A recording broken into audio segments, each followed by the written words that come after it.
Raditude was critically a massive failure. Commercially, it did fine, but a lot of fans still clinging on just dropped off at this point. In December 2009, Weezer left Geffen Records and announced that although new music was on its way, they didn't know how they would release it. However, in summer 2010, they announced that not only had they signed to independent label Epitaph, founded by Brett Gurewitz from Bad Religion, but also a new album was on its way. That album would become Hurley, released less than a year after its predecessor. An album with straight up one of the dumbest album covers ever, just consisting of large pictures of Jorge Garcia taken when Rivers met him. The album is fine. Compared to Raditude, this is a million times better, but compared to the band's best material, it's still a huge step down. Although stepping back into the alt-rock power pop sound that you'd expect from them, the songwriting still isn't quite up to scratch. There are some really great tracks like Trainwrecks, Brave New World, and the lo-fi country closing track Time Flies, but there are also songs like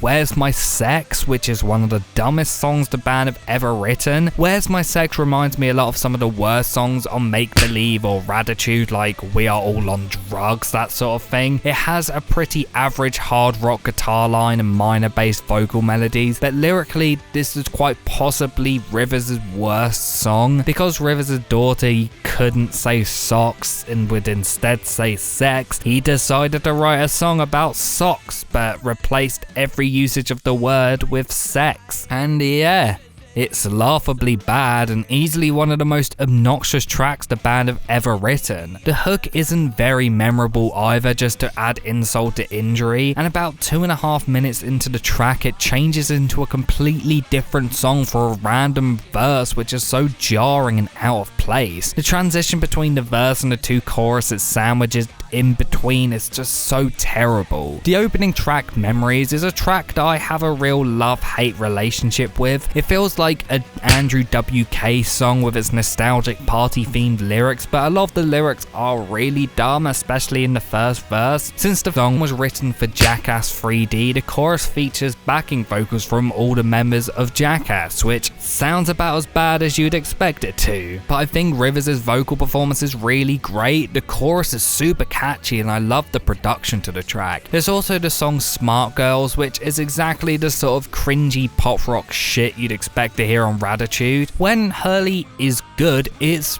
pretty good, but sadly the line between good and mediocre / bad is pretty thin on this album. There's about 4 or 5 tracks across the album's 10 tracks that I really like or even love, but the rest is pretty forgettable at best. For a lot of people, Hurley is like this really underappreciated masterpiece, just like Maladroit, that just came out on an awkward time of their career and so was basically written off, but I personally don't feel that way at all. It's not the worst thing they've ever done at all, but it's pretty average overall. The album commercially didn't make much noise, and critically, although receiving much more positive reception than Raditude, seemed to just get a resounding meh from everyone. In November 2010, they released a compilation album called Death to False Metal, which features a bunch of unreleased tracks throughout the band's career. Rivers considers this to be the band's 9th album, however I really do not. This album is a collection of songs not good enough to receive any release in the past, and there is not a single song on it that I think deserved to get a release at all. This should have all stayed on the cutting room floor. Although there are musically some good moments, like Blowing My Stack has some really good instrumentation, and overall I don't mind that song. Lyrically, this features a collection of Rivers' most embarrassing moments. Much of the album feels rushed and unfinished, yet somehow it does feel very cohesive. If they released this as a new album, I doubt you could really be able to tell that this was recorded at different points throughout the years, and that's probably because they all sound the same. If this was an official album, this would be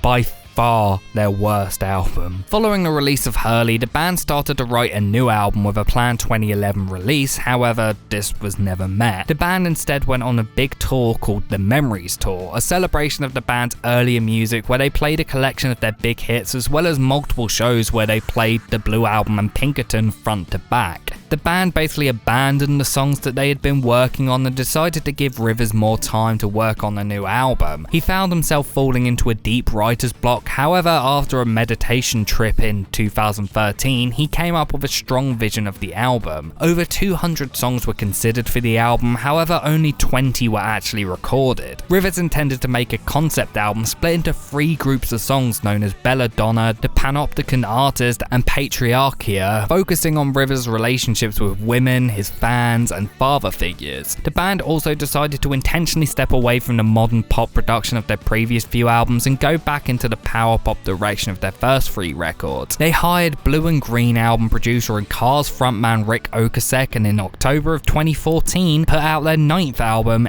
Everything Will Be Alright in the End. Everything Will Be Alright in the End is, in my opinion, not only a huge return to form for the band, but possibly their best album since Pinkerton, at least at this point. This is everything that I want from a Weezer record, this aggressive, punchy, catchy power pop that is both emotionally captivating and at times very tongue-in-cheek. The guitar work is fantastic on every track, whether it be through these huge memorable riffs or solos on tracks like Back to the Shack or the Futurescape trilogy, which shows just how talented Rivers is at playing guitar. The riffs and solos are so distinctive of the guitar sound of their first couple records, it's like hearing from an old friend for the first time in years. The album is this blending of 90s grunge and 70s arena rock, just like albums like the Green Album and Maladroit were. Songs like Cleopatra show this off perfectly. Cleopatra is a 2-part song that starts off with this acoustic track before transitioning into this classic heavy metal track with palm-muted guitars and a huge wah-wah heavy harmonized guitar solo. It has one of the most memorable and catchy hooks on the record and is a strong highlight for me. The British Are Coming shows the band returning to the sound of songs like In the Garage or El Scorcho, with the blending of acoustic tracks, the huge distorted riffs, and Rivers' falsetto heavy chorus. Back to the Shack and Eulogy for a Rock Band are these really tongue-in-cheek and self-aware tracks written about the band's downfall. Back to the Shack shows Rivers flat out apologizing for alienating their fan base and explicitly saying that they would go back to doing what they do best. Its lyrics are incredibly on the nose. There is no metaphors or anything here. He's just flat out saying what he feels, and listening to it in 2020 knowing that they made all the mistakes they said they weren't going to do again after this song, it makes the appeal of this song kind of not work at all. Past a pretty cool guitar riff, fantastic solo, and a catchy hook, this is in my opinion a track that really has not aged well over the past 7 years. There are a couple of songs on the album that, although I don't hate, I do feel like they just kind of feel like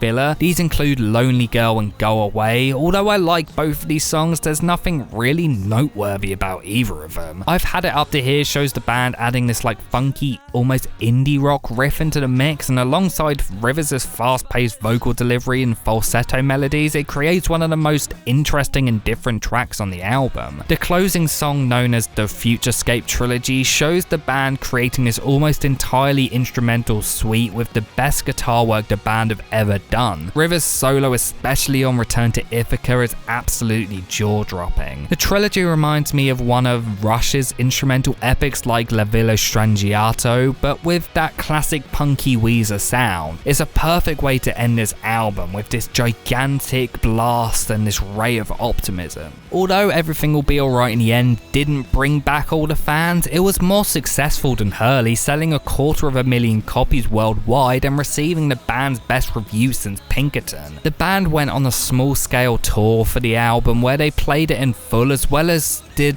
acoustic renditions of older songs. Shortly after, they separated with their management team and signed with Crush Management. Straight after, their new manager suggested that they make a beach album, which the band agreed to do. They hired Jake Sinclair as their producer and in 2015 headed into the studio. Rivers stated that their relationship was conflicting but complementary of each other, with Rivers wanting to evolve and experiment and Sinclair wanting to appeal to the fans more. Sinclair made sure that Rivers brought back back his Long Island accent heard on the Blue album, as well as working individually with every band member to make their instrumental arrangements as fresh and layered as possible. Rivers spent a lot of time hanging around LA beaches for inspiration and intended to make an album that infused the Beach Boys with grunge. The final result was 2016's The White Album, in my opinion the best album the band has made since the 90s and my third favourite album by them. The album is one that is incredibly familiar in terms of Weezer's music, but at the same time much more forward-thinking and unique than its predecessor. There are elements of Blue and Pinkerton sprinkled across the album, but the summery 60s pop influence creates this album that is bright, explosive, and incredibly fun. Rivers' quirky stream of consciousness lyrics are surreal, vulnerable, but really smart. Tracks like Wind in Our Sail, Thank God for Girls, and Summer Lane and Drunk Dory are lyrically the most unique, poetic, and interesting lyrics I think Rivers has ever written. By using the cut-up technique of songwriting, Rivers created these lyrics filled with pop culture references, historical and religious references, which creates this album that is equal parts youthful and existential.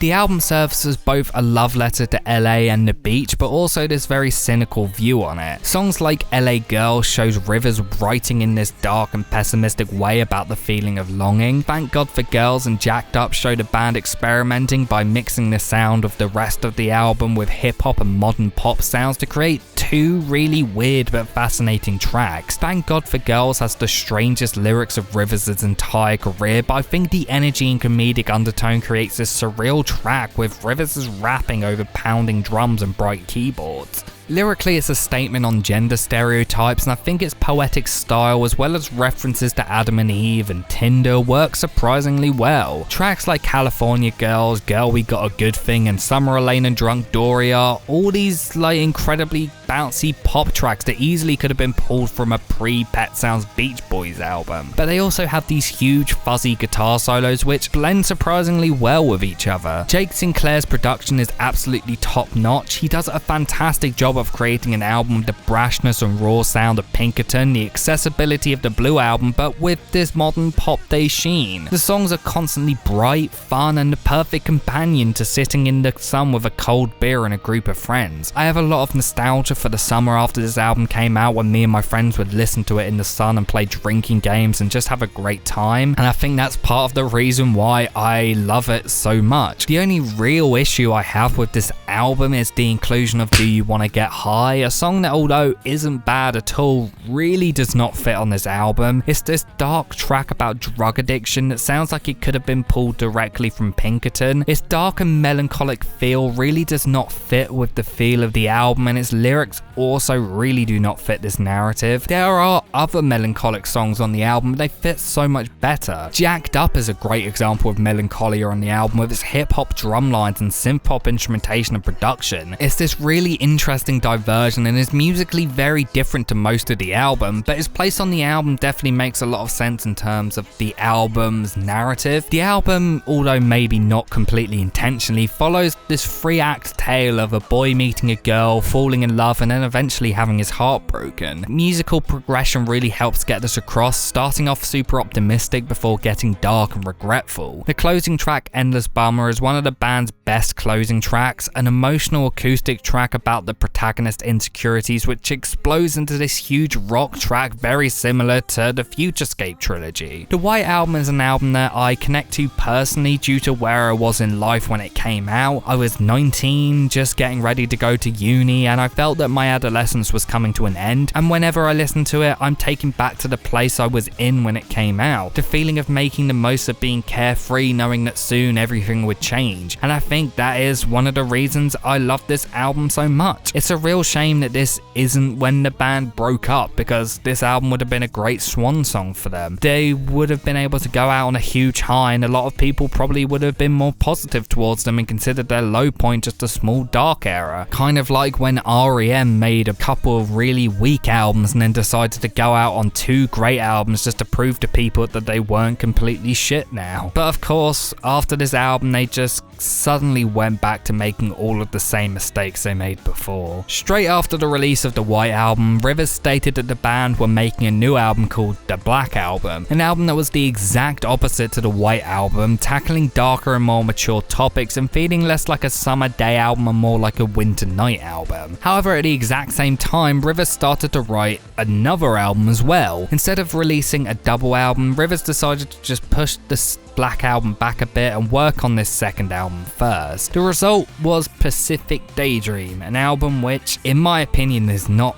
good at all. It's not terrible, but it's really not good. With the album, the band stepped back into the mainstream pop sound of Raditude, but with the occasional rock moment here and there. And the problem with the album isn't that the album is more pop than rock. The problem with the album is that the songs are just really bad. The opening song, Mexican Fender, is really representative of the album's biggest problems. It's a song that musically sounds like it could have come from the White Album, but with more modern pop punk production sprinkled throughout. Musically, it's super run-of-the-mill, lyrically it's really bad and at times really cringy. Rivers' vocals sound super artificial and pitch corrected, the hook is super forgettable. Although the bridge is actually really great melody and instrumentation wise, the rest of the track is just super generic pop punk stuff. It really lacks any of Weezer's identity and just sounds like everyone else that were imitating them. Songs like Beach Boys and Happy Hour are also prime examples of this. It's the most generic, badly written and obnoxious pop stuff. It's super overproduced, features really limp and uninterested vocals and some of the most repetitive melodies that they've ever written.